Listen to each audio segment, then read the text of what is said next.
What's up, everybody? This is Trey Biddy with HawgSports.com, HAWGsports.com. Fall camp is right around the corner, just a few weeks away. We got SEC Media Day starting next week. We're going to talk about what people are expecting out of Arkansas, some of my thoughts and opinions. Danny West is going to join us to talk some recruiting. There's been a lot going on with that. And we're going to also talk with disgraced former president and founder of the Arizona Razorback Club, Keith Grayson. Your questions and more on Hog Sports Live.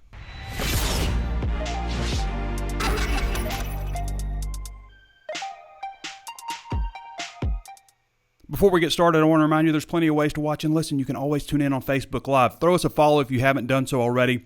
And also hit a like button or a thumbs up or whatever it is on Facebook. Do the same on YouTube if you don't mind. Subscribe to the YouTube channel. Hit the notifications bell so you're alerted anytime we upload a new video. Also available on Apple Podcasts. Throw us that 5-star review and say something nice about the show if you don't mind. Also available on Spotify, Stitcher, anywhere else you can think of to find your favorite podcast. Sign up for our Hog Sports newsletter. You get free news in your email inbox every morning, and also sign up for free breaking news text alerts. Anytime there's big news, we'll send you a text alert and a link to further reading if you choose to have that. So, Hog Sports is also just $1 right now for your first month. So be sure to sign up if you haven't done so already. So I just want to jump into this real quick, and we'll get to Danny West first, and then we'll get to Keith Grayson after that. So Treylon Burks is starting to get some recognition, and it's not so much based on his numbers, which were solid last year.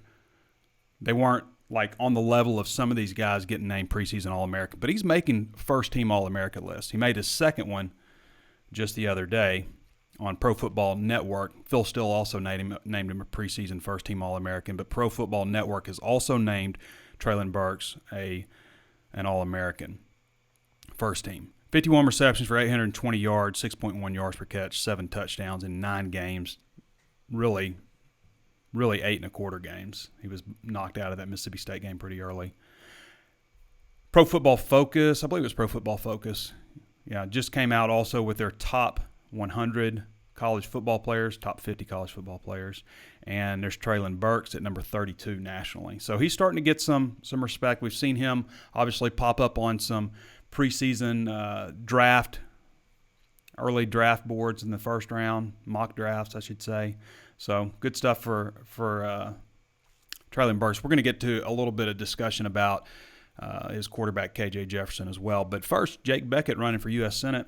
I don't talk politics very often, and I'm not going to talk about him now, but it's obviously notable that Jake Beckett has run for Senate. And I always felt like with him, that it's always kind of gearing up for that. He obviously, there's a lot of popularity, just from the base with, his family being former Razorbacks, him being a former Razorback, all-SEC performer, getting drafted by the New England Patriots, playing 4 years in the NFL, joining the Army, going to law school, then joining the Army. I mean, he's pretty much taken all the steps that you would expect somebody who's moving into politics. I mean, good-looking young guy. I mean, there's plenty of reasons that he's electable. So he is running for U.S. Senate. So keep an eye out for Jake Beckett. That's about as far as we get on politics here. This is an escape from politics. I thought this was cool. 25 largest college football stadiums. Although you'd like to see Arkansas in the top 20, but they're 21st, 76,212. I'm not sure where they got the 212 number. I've just seen 76,000 as the official attendance, but I don't know that anybody's ever gone through and counted all 76,000 seats to get an exact number. It's kind of hard to tell. I mean, with the student section, who knows how many people they can pile in there. So 76,212 is the official attendance. They're right behind USC. The LA Coliseum is 77,500. Not too far behind Notre Dame, 77,622, FSU 79,560 at Doak Campbell, UCLA at 80,000 at the Rose Bowl. Some of these aren't on campus stadiums. Maybe they should have done on campus. Go ahead and get your questions in if you haven't done so already. We'll get to those in a minute. There was also, I'm not sure who did this one. Let's see. Pro Football Focus ranked all 130 teams. And, guys, Arkansas is 53rd. Now, that's not where you want to be. Shouldn't be satisfied with 53rd, but it's not in the triple digits like it's been. I mean, they've been predicted in the triple digits the last couple of years. So 53rd is a pretty good spot for Arkansas starting out this year. They're ahead of Mississippi State at 55. Now, Phil Steele came out with his prediction for Arkansas. Phil Steele does a great job. He's thorough. He knows his stuff and has done a great job for years and years. But he has 9 different power ranking formulas, and out of all 9 of them, only one of them calls for Arkansas to get to a bowl game. So it's not so much his thoughts on it, but his formula's thoughts on where Arkansas will be. Which Arkansas was 3-7 last year. I think a lot of people think, that's a great improvement. They could have been a lot better. They were robbed against Auburn. They lost on a kick to LSU. They lost on a kick to Missouri. And we'll get into this Missouri game a little bit because I want to talk about KJ Jefferson also. But, there's 3 losses right there by combined 7 points. They easily could have won 6 games last season.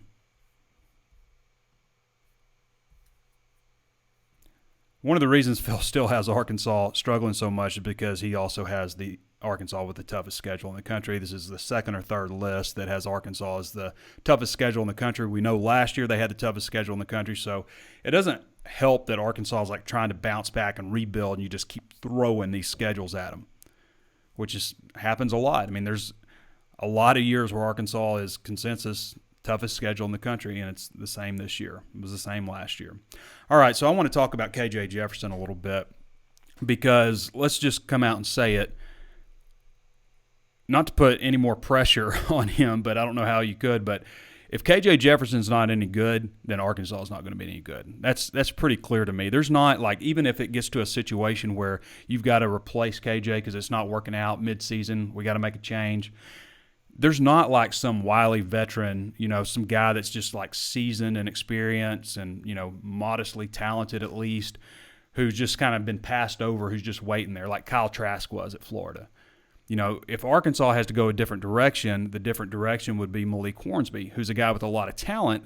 But as we saw in the spring, he's still got some development to do. It'd be like, watching a guy grow before our eyes. Like the highlight plays, great, but, the learning lessons, they're going to come, So, Malik may have his day. I think it'd probably be a little bit down the road. But to me, like if Arkansas is going to continue taking a step forward this season, it needs to be because KJ Jefferson's the starter and he's playing well. So he's got, if you consider the most recent new starting players for Arkansas at quarterback over the recent years, there's not a better situation to drop a guy into than what Arkansas has right now. When you consider 45 of the 50 starts return on the offensive line, and that's not just like evenly distributed between 5 guys. There's, 6 guys, really. And that doesn't include Luke Jones, who is ahead of Brady Latham right now, as of the spring anyway. He was ahead of him. And Latham was the incumbent starter. So there's some competition going. Bo Limmer's there. Plus there's some guys behind them like Takias Crawford and Jalen St. John, Marcus Henderson, some guys that are, some big, massive, imposing second-year players who are kind of pushing a little bit, So you can't rest on your laurels right now if you're the offensive line. They would have returned all 3 starters at wide receiver had Mike Woods not left the team. Returned Traylon Smith, plus a couple of, intriguing 4-star running back additions. Returned both tight ends. That's a pretty good – I know they only won 3 games last year. Maybe could have won 6. Should have won 4. They got robbed of 1. But that's a pretty good situation relative to how other quarterbacks have stepped in. Think about Brandon Allen's entry into the starting lineup. That wasn't a very good situation. I guess Austin had a pretty decent situation, but to me, this is about as good as you could expect or ever ask for at quarterback. So that's a good situation. At wide receiver, obviously, I've said this before. I think Mike Wood's transfer hurts more in perception than it does in practice. I think there are some other guys that have a potential to step up. Odds are, when you look at the 4-star talents that they've brought in over the years, first of all, TQ Jackson and Shamar Nash were both 4-stars who didn't work out and transferred elsewhere. So there's 2 guys. Jaquaden Crawford was a 4-star. Trey Knox was a 4-star, Darren Turner, Keytron Jackson. So far out of all these guys who are 4-star recruits, and Keytron's just a true freshman, Darren Turner's just a redshirt freshman. But out of all those guys, Burks is the only one that's like lived up and really surpassed his ranking. So odds are you just need really one of those guys, because Devion Warren, he's going to come back, and he was pretty solid for you before you got hurt. And actually, Devion was a 4-star on ESPN. He wasn't on the other 2 major services, but he was a 4-star on ESPN. So odds are somebody out of that group. You just need really one guy. They're going to play 3 wide receivers mostly. Anyway, I think there's a shot. The sample size for KJ, and just me personally, this is my personal thoughts on him. And I've said this before. What I like most about KJ is the way his teammates talk about him. I ask a question about KJ in our Zoom press conferences, and, players are scooting up in their seat. And I've talked about that before, the body language, reading between the lines kind of stuff. I like that. And it's not what they say about him, it's just how they say it, because obviously they're all going to say nice things. It's just the world we live in sports. Nobody's going to just like trash somebody, obviously. So what we have with KJ is a few samples. The Mississippi State game, when he comes in and rushes for 20 yards on his first carry, that's how you want to see the first play. Leads a touchdown drive. I think he ran for the touchdown on that drive as a freshman year. LSU, a little more mixed reviews. Like couldn't find the first down marker for whatever reason, sliding before the first down marker. I think an injury played into that. The Missouri game is the real sample size we have. And, people always say, well, Missouri's defense was trash. Missouri's defense was 8th in the SEC out of 14 teams in total yardage allowed. They were actually 5th last season in passing yards allowed. So consider that, because I always hear people, talk like Missouri, like, they had the worst defense in the SEC. And, I'm not saying they were a great defense, but they weren't trash. So it's a defense Barry Odom helped put together.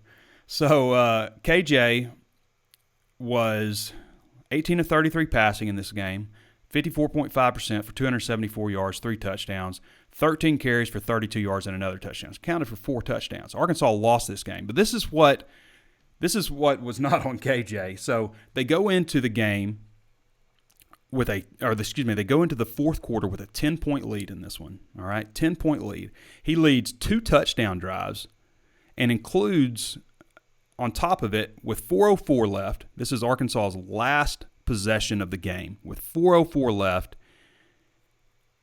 he completes basically a miracle 2-point conversion play to Mike Woods.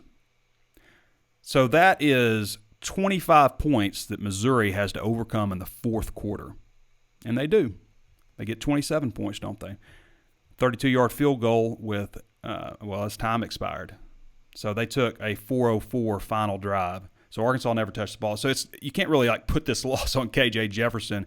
He took them into the fourth quarter with a 10-point lead, led 2 touchdown drives, and completed a 2-point conversion to give them a 48-47 lead, and they lose 50-48. So less than a month away from fall camp. Quarterback is the most difficult position to evaluate. Everybody knows that. We're not really going to know until things get going. So the swing game that they point to, this is who did this one? Now, this is out of 24/7 Sports. So this is Josh Pate. So he does a great job. The swing game for Arkansas is Auburn. Now, Auburn comes to Fayetteville this year, and Arkansas obviously Auburn owes Arkansas, I guess, but Arkansas is going to be geeked up for this one. And it's different circumstances than 98 with Tennessee. When Arkansas went to Tennessee, lost the game, they had it, and everybody knows this story. But Tennessee came back to Fayetteville, they flipped the score, and Arkansas wins and shut down Dixon Street. So it's not like that, because that was a different type of team, but this is still a similar circumstance. Auburn's got to come here now, So Arkansas should have won that game, and they were robbed of it, and everybody knows it. So that's the swing game. I kind of think the Texas game is a swing game. I mean, that's week 2. That's going to be electric. That, to me, is the game for Arkansas to, where is this program, Switching over to basketball real quick before we get to Danny. Arkansas is number 8 in the latest CBS Top 25 and 1, number 8 nationally. Now, my opinion, if they get Kevin O'Banner, who, by the way, did take his name out of the NBA draft. He's transferring from Oral Roberts. If they get him, then they you might start talking about them 1, 2, or 3. I think they're on national championship watch if they get that. They may be anyway. I mean, it's going to take some luck, but I mean, the one criticism everybody has is like, are they going to be able to rebound? This guy averages almost 10 rebounds a game. So he just released a top 10. It's nothing like earth-shattering, but it's Arizona, Maryland, Oklahoma, Illinois, Florida, Arkansas, Texas Tech, Texas A&M, Alabama, and I think that's Creighton. I'm just looking at logos here. I think that's Creighton. So, obviously, big thing to watch. All right. I told you I was going to get to Danny West, and I'm going to fulfill that promise right now. For those of you who don't follow Danny, I've got his profile updated. It's at DannyWest247. You can follow him on Twitter. Guy's been with us for a number of years and just kills it when it comes to recruiting coverage. If you haven't followed Danny on Twitter, if you're not subscribed on HawgSports, you should do so. Danny, my man, how you doing? Oh, I'm doing good. I'm good. Good. Yeah, good to I'm hear. Good too. Weather feels a little bit like late September, buddy. Yeah. Oh, yeah. I don't know about the rest of the state. I took the girls on a walk this morning, and I said, okay, yeah, I'm getting there now. Yeah. I was dropping my daughter off at camp yesterday in Oklahoma, and I see this guy out there walking around, and I'm like, man, that looks like Kendall Browse, but he's in a short sleeve button down. He's running around with this blonde headed kid. I was like, I just don't know. And I mean, he walked by me, and I don't know if he remembers what I look like or anything. He doesn't follow me on Twitter or anything, but I don't know if he remembers what I look like. But I just couldn't pull the trigger on it. He walks by me, we lock eyes, and I didn't say anything. And I got on Twitter today, and I looked, and I was like, yeah, that's his kid. That was Kendall. Yeah, I saw his kid. I was going to tell you, he had a blonde kid with him at camp a few weeks ago. So I was tempted to say, yeah, it's probably him. Too many times I have said something to people, and I don't know if I have poor facial recognition or what. Too many times I've said something to people, and it's just like the wrong person. And it's like, oh yeah. I don't do any either, Danny. And there was somebody who worked in the recruiting department a few years ago, and I was leaving Prelude breakfast, and this guy says, Trey, from far away yelling, and I don't even turn around and wave because I've been burned too many times on that too. Like where somewhere out there, that person's like, Trey Biddy is such a jerk. Well, he hit me up on Twitter later, and I was like, sorry, man, I don't do long hellos anymore. No. Yeah. Can't be trusted. This is an awful story, but somebody, before we get into the recruiting stuff, one time this girl was talking to this woman was talking to my wife, and she would start pointing to her husband. She's pointing like at me, like she's pointing at me. And she goes, and she told my wife, she goes, no, not that bald guy, not that weird bald guy right there, this other guy. It's like super awkward. Oh, that's great. So, yeah, I don't do. Ever since then, I'm just like, no long hellos. All right, Danny. So a couple of commitments. I talked about it a little bit last week, but we didn't have you on the show. But let's just jump in real quick on last week's guys, or I guess the week before with Manny Powell. This was July 2nd. So Manny Powell and Jalen Lewis. What's Arkansas getting in those two guys? Yeah, Manny, that's one that I think he really appreciated Arkansas kind of being the first big-name school, if you want to call them that, the first SEC anyway. Really appreciated that. And then, of course, here comes Ole Miss and Missouri and eventually Michigan. And now when Michigan offered the Ohio kid, I was thinking, okay, that might be trouble. Coming off of his Arkansas visit, I felt pretty good about the chances. But, again, Michigan comes up with a late offer. And, of course, we haven't seen Arkansas go up to Ohio and have any success. And, in the modern rankings era, the online rankings era, we've never seen it even one. So, I was never 100% sure, but they sure felt confident throughout. And sure enough, they get him 6'3". Man, he's big, about 230, 235. He's a true inside linebacker. I would say he's at Canton McKinley, but he has recently announced that he's going to be attending another school. I don't think he's announced yet which school that might be in Canton, but evidently they had some stuff going on at his school that he wasn't happy with, and it made statewide news up there from what I understand. So I don't have all the details on why he's leaving, but he felt strongly enough about it that he's going to move on. So good kid. I like the guy. Good get there. And then Jalen, that's a guy that I think probably, in my opinion, Trey, I'd probably have him as a 4-star, to be honest with you. He's got the offer list.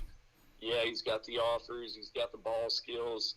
I mean, the thing you notice about him on his film is when he comes down with a pick, now he's an offensive threat. I mean, he takes them back. So there's a lot to like about those two. And then, of course, last week, Tyrus Washington, the tight end commitment out of Leesburg, Georgia, Lee County High School. Nice addition there at a position of need. You know, they offered Tyrus January 15th, I think. So that's been a long time ago. And the strange part to me, buddy, is that he has now had 3 different recruiting guys recruiting him as tight end coaches at Arkansas since January. I mean, you just don't see that a whole lot. 3 different position coaches. Of course, that'd be John Cooper, Cody Kennedy there for a little bit, and then Dowell Loggins, obviously. And I think it was weird how it all kind of worked out. You know, he visited on a weekend in which they didn't even have a coach named yet, his position coach. And then, of course, wrapped up the visit. I think he really felt strongly about Arkansas, but wanted to make sure that position coach is going to match up. And lo and behold, they went out and I think they knocked it out of the park with Dowell coming back with all that experience. And he felt the same way. So he's just a country boy, man. I thought it was notable when he said, I don't like much traffic or big cities, all that type of thing. And then you start to think about the 3 finalists. You got Fayetteville, Cincinnati, and Orlando, Central Florida, right? So you compare Fayetteville, to me now, Fayetteville's a big city. But when you compare it to Orlando and Cincinnati, those 2 are quite a bit bigger. So instantly felt much better about Arkansas's chances there. But 6'4", 225, 230, big target. I think he's raw still, but, you know, very much has the frame to come in and potentially push for playing time as a true freshman, in my opinion. Really talented kid. And tight end is obviously a position of need. Rising's own Danny West joining us for those who are just tuning in. So, Danny, you were talking about Dowell Loggins, and I had mentioned this earlier, but, like, you lose Justin Stepp to the place of his birth in Columbia, South Carolina. Sure. You lose Brad Davis to, I guess, his hometown in Baton Rouge, Louisiana. Right. So you got to stop hiring coaches from other SEC cities, and, of course, they went and got Dowell Loggins, who's an Arkansas guy, former Razorback. So I can see Sam Pittman's thinking there, and plus the resume is really impressive. So, you know, I was impressed with him, not to cut you off. Yeah, go. Just watching him at the brief camps that I was able to see him out there, I was really impressed with how he just jumps right in. And, you know, this guy's used to dealing with grown men, some probably as old or almost as old as he is, and he jumps in there and he can talk to the kids and, you know, speak the language a little bit and seemed relatable to me, high energy type guy. So, man, that's the one question mark you always have when they come from the NFL. How are they going to make that transition to dealing with younger people? And I think it was instant. I mean, you could just see it. He's got it. If you like recruiting content, Danny West has so much great stuff on there. He breaks down, you know, June was a big official visit month, so he breaks down everybody who visited in the month of June and then breaks them down by classification, all the people who have visited from the class of, you know, 2022, 23, 24. And that took a while, Trey. Yeah. Well, you've got some more work to do because in July, at the last week of July, you can have visitors again, right? Yeah, the last week, and my understanding, I confirmed over the weekend that Arkansas is going to pick one date, at least one, that I'm aware of, and that's going to be the final day of July, July 31st. So I think they're planning an event. I don't know if they're doing a cookout or what they're going to do yet. The last I was told is they're not even certain how many are coming yet. It's still kind of in the early stages. But, you know, I mean, you look at some of these 22 guys. We know Jordan Crook made the official visit last month and went home and decommitted from Oklahoma State. What if he's the guy that might show up for that July 31st unofficial visit date, recruiting date. So I think that might be something to keep an eye on if he's in that group. And I'm not saying he is or isn't, but that's definitely one that, from Duncanville, Texas, you can probably make that trip if you really want to. So we'll see on that. But he would be one that I've kind of got my eyes peeled for.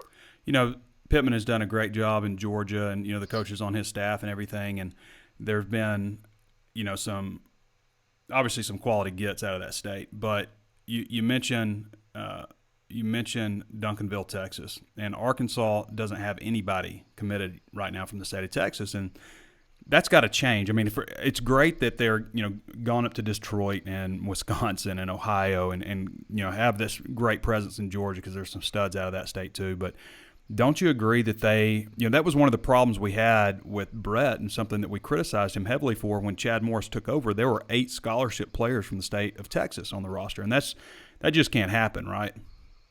I agree. Some of those, I'll just tell you, they straight up missed on some that they really wanted. And, some later offers came in on guys that I feel like they identified probably sooner than any other Power 5 schools, to be honest. And, we see that every year.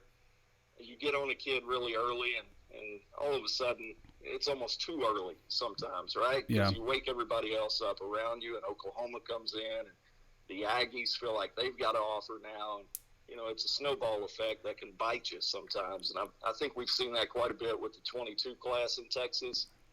Jordan Crook obviously would be a big-time one if they were able to get him. DJ Allen, Gladewater, Texas, wide receiver, a 4-star. That would be another big one. So not over yet in Texas, but, yeah, somewhat surprising. We've called this class a geographical oddity. Well, it doesn't need to be that every year, where you're having to go to South Carolina or having to dip too much into Michigan or Ohio. You kind of want to keep your footprint close to you, in my opinion. But, I think they'll do a good job with that. Kenny Guyton's still early on in his era here. So I think next year's class, I was really impressed. You go back to that list we were talking about, all the unofficial visitors in June.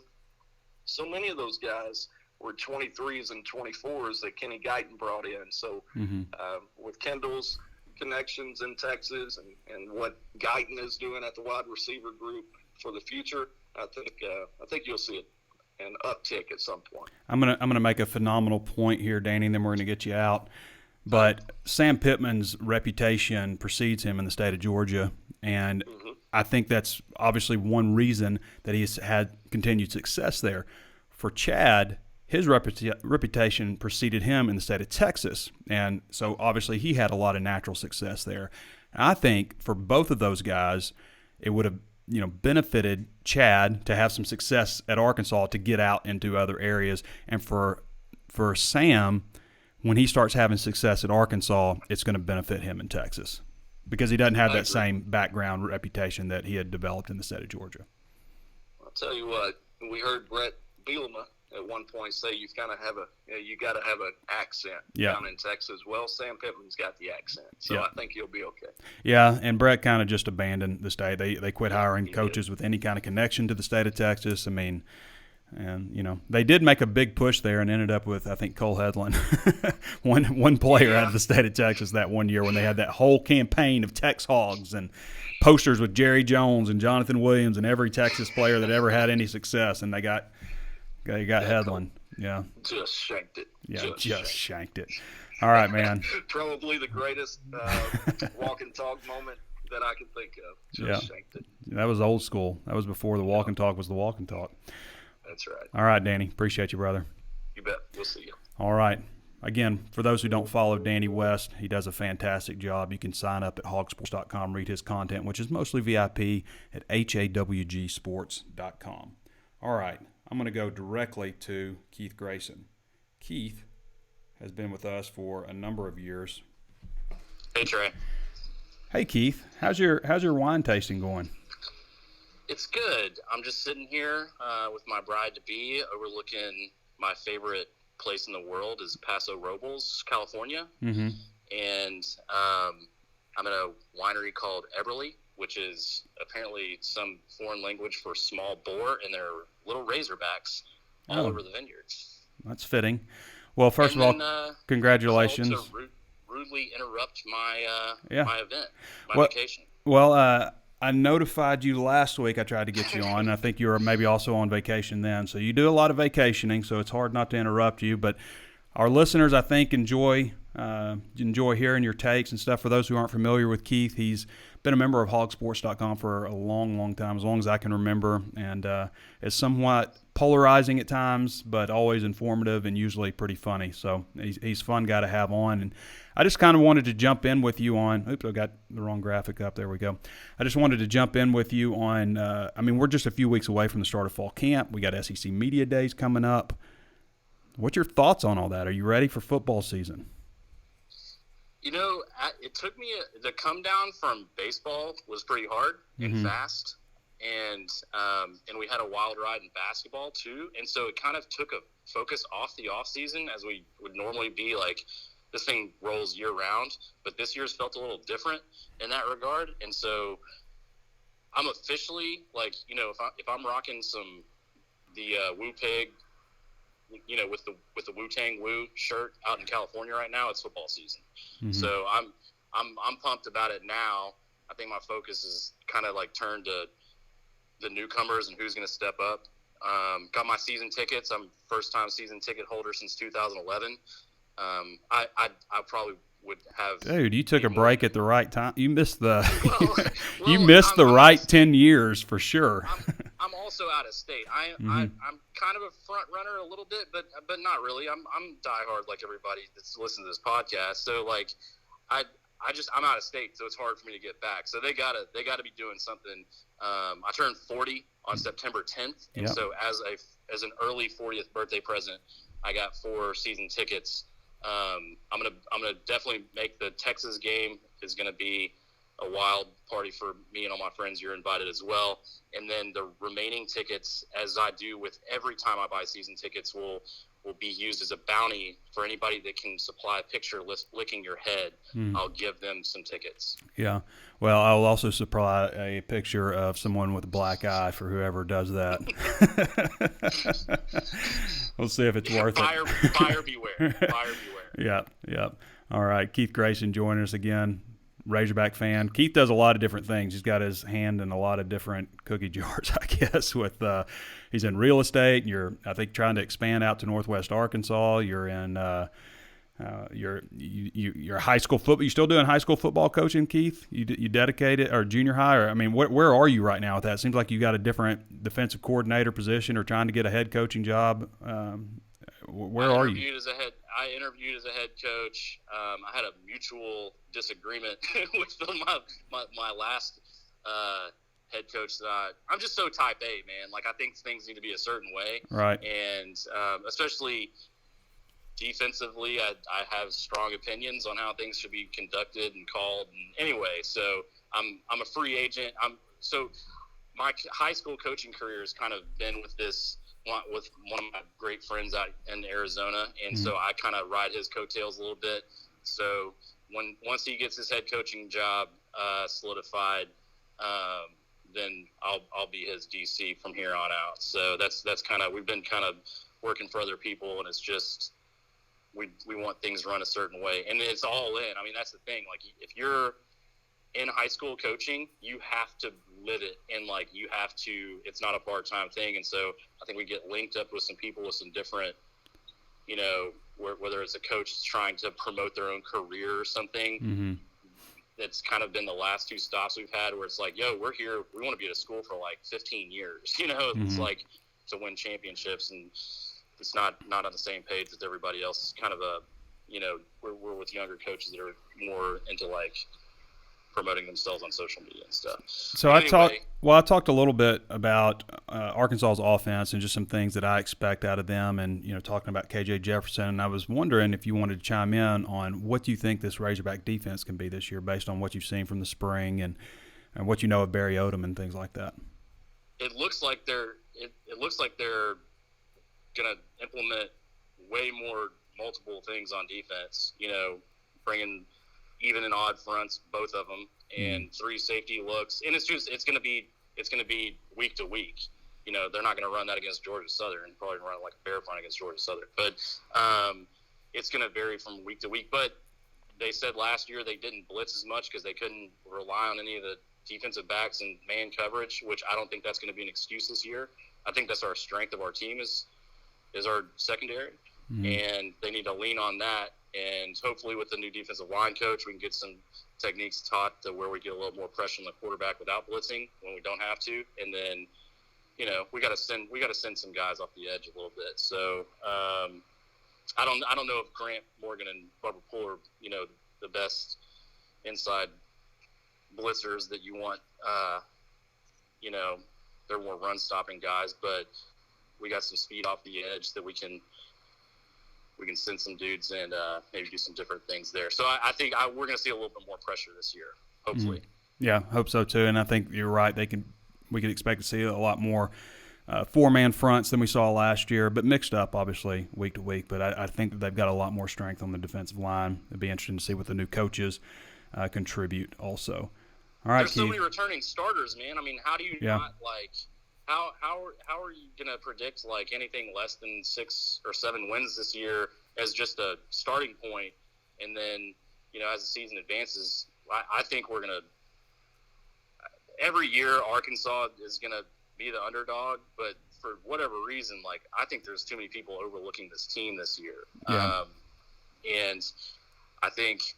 A lot of you were on the Rocket Sanders train in the off season in the spring, but as you and I were actually sitting together when AJ Green announced his commitment. I don't get back to Fayetteville often, but you and I were at JJ's having a beer. Oh yeah. And you looked at me and said, "Expect some good news today," which means we're friends, and you still give me some coded language you can't, you're holding the nucular codes, and you can't. Well, that's just because I don't trust you fully.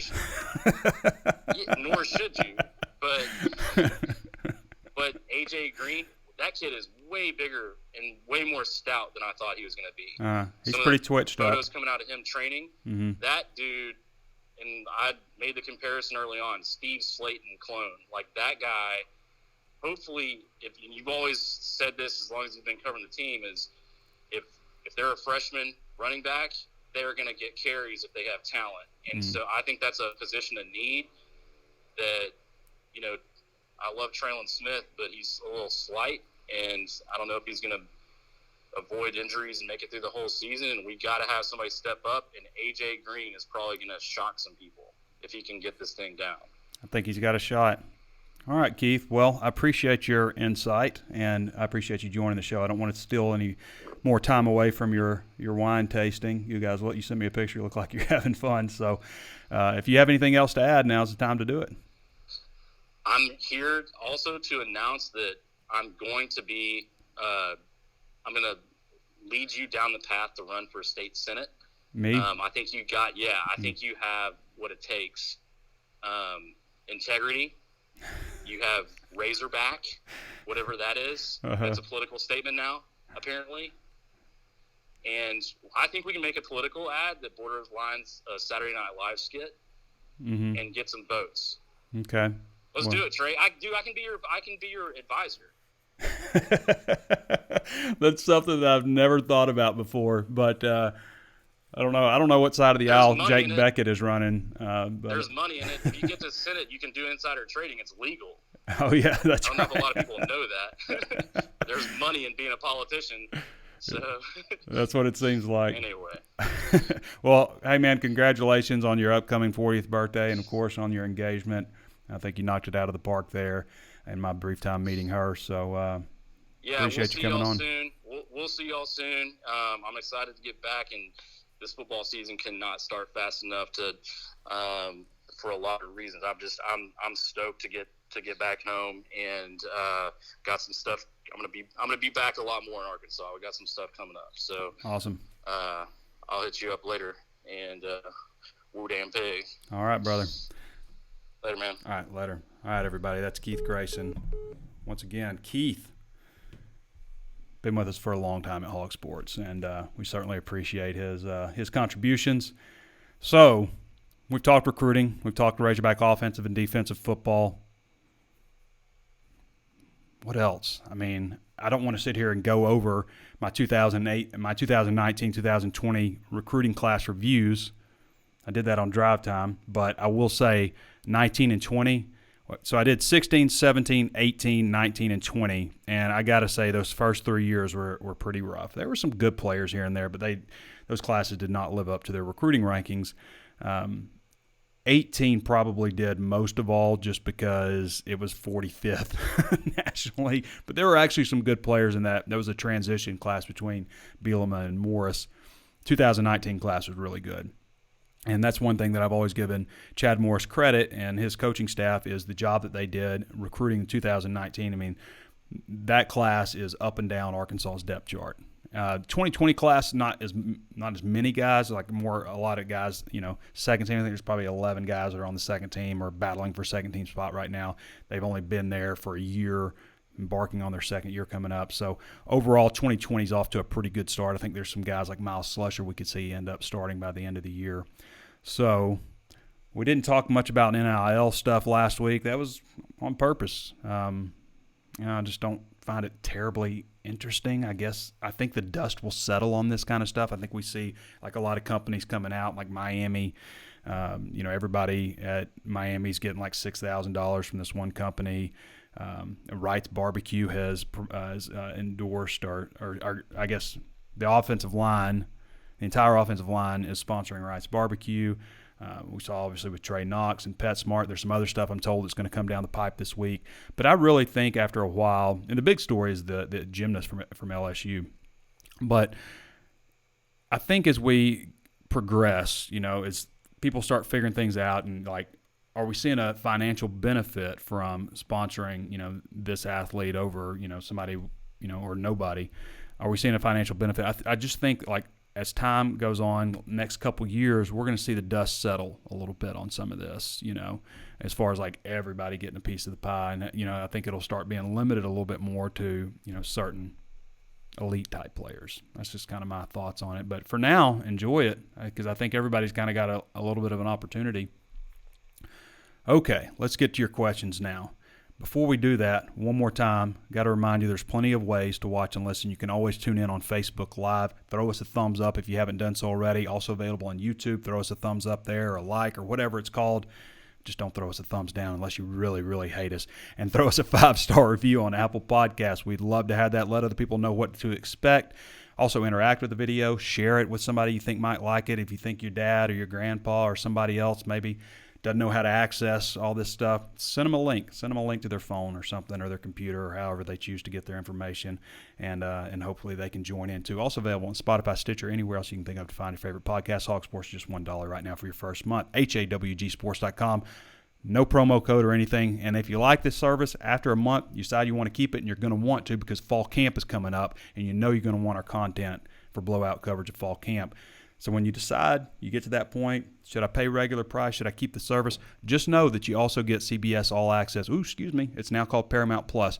You get Paramount Plus absolutely free, which is a $100 annual value. You get access to all the movies Paramount makes, TV shows, and stuff like that. Actually, I don't think Yellowstone is on there. I think they've got some kind of agreement with NBC or ABC or something where they run it, but almost everything. Like you like Star Trek, all that stuff's on. I mean, there's a ton of stuff.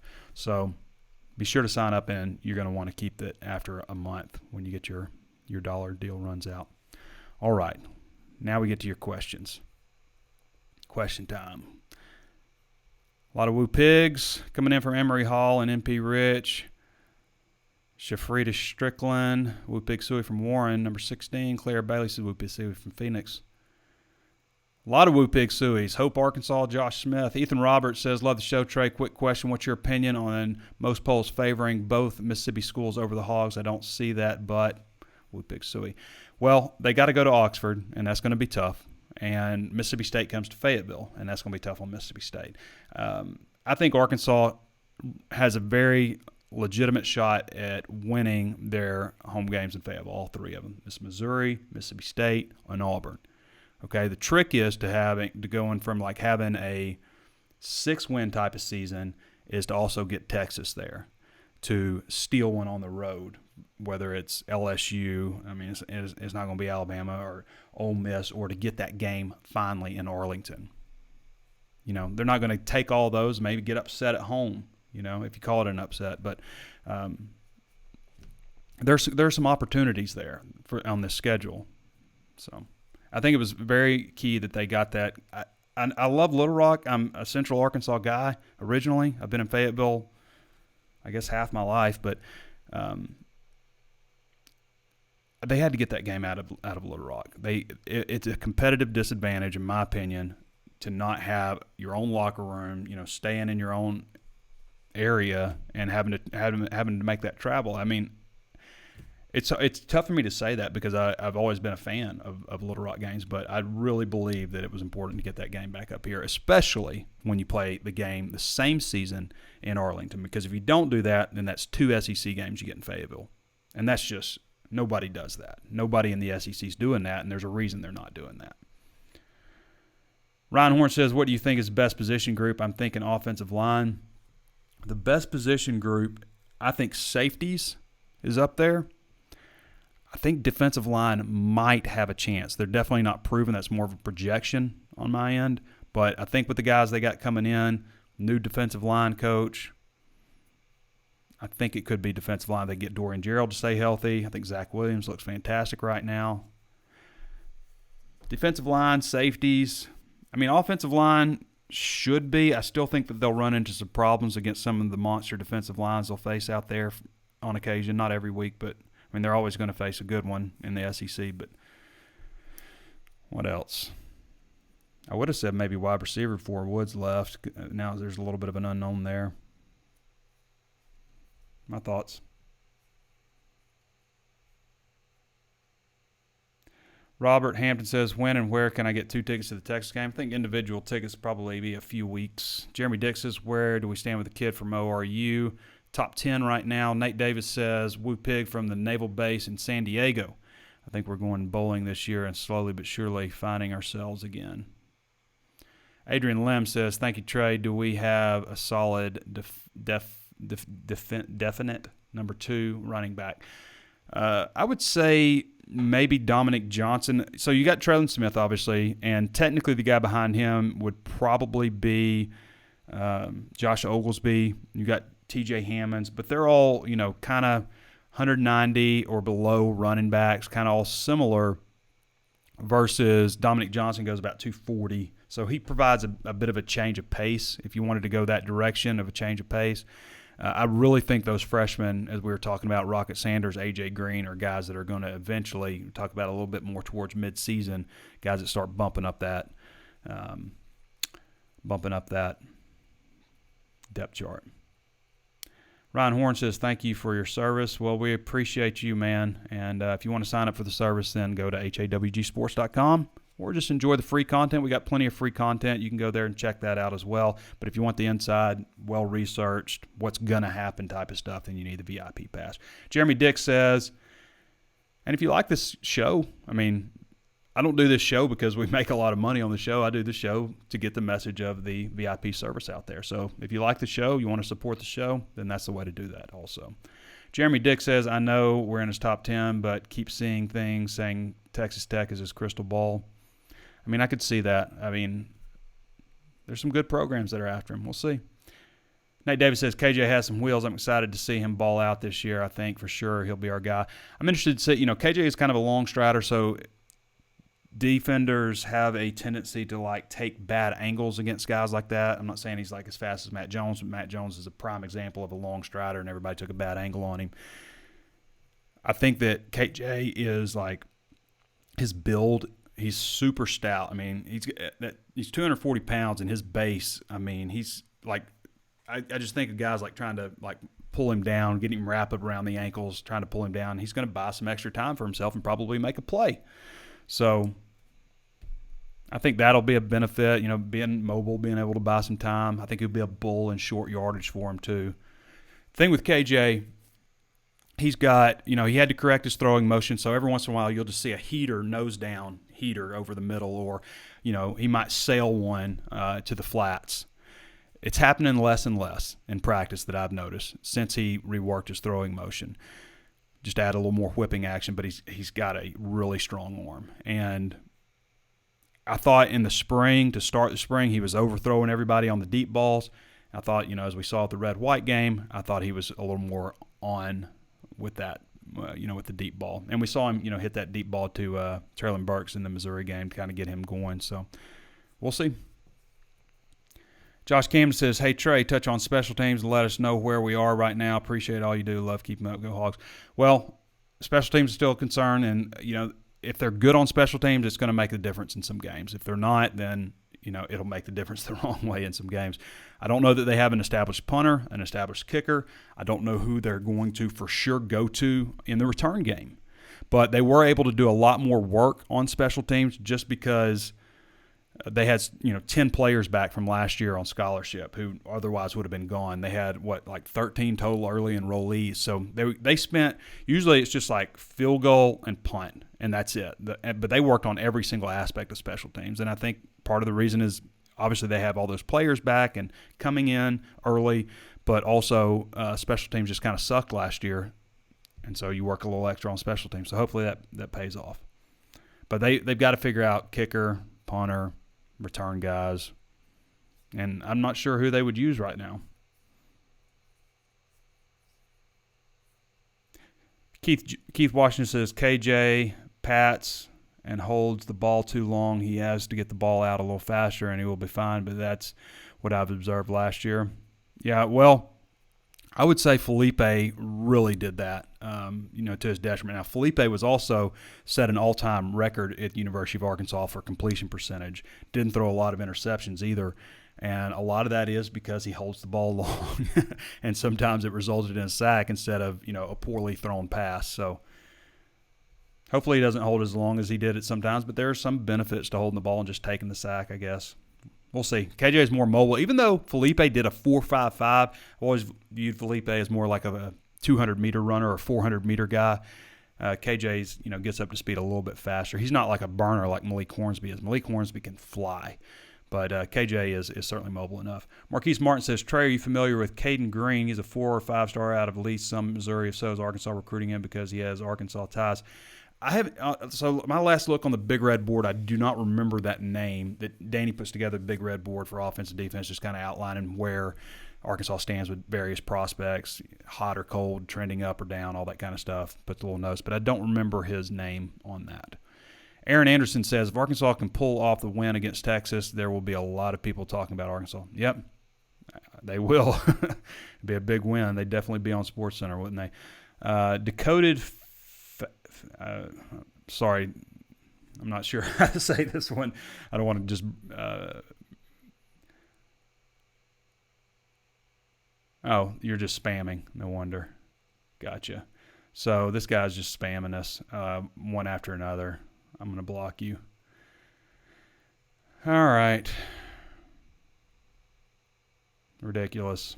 Corey Jones says, hook 'em horns with a laugh. Good morning, Trey, says my mom. Hello, Mom. Sterling Reed Bowen says, what do you think about Michael Woods transferring to OU, and do you think it's going to affect our gameplay? First of all, I would be surprised if Mike Woods puts up better stats at Oklahoma than he does at Arkansas. I look at what they've got coming back, what they've recruited. The third receiver at Oklahoma the last several years has not put up, like 20-something catches. Like, that's the reason to go to OU. I don't know if I'm seeing that. When Jaquelin Crawford went the other way, I'm not pulling against Mike Woods or anything. I wonder about the decision. I wonder how the decision happened, because Oklahoma was the only school that I heard he was going to before he entered the portal. I heard he was going to OU. That's not how it's supposed to work, but whatever. It's the way things work nowadays. It just seems a little weird, and the timing of it all, leaving right after the spring, got a new quarterback in, and you're developing timing and all this stuff, and he leaves, and I don't know.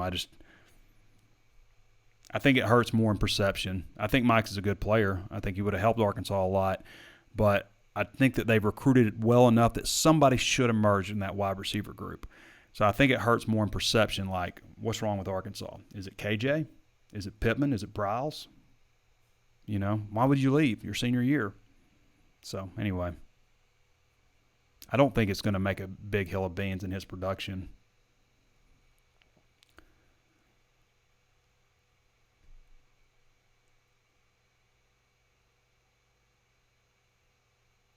man, I am getting spammed like crazy with these jerks.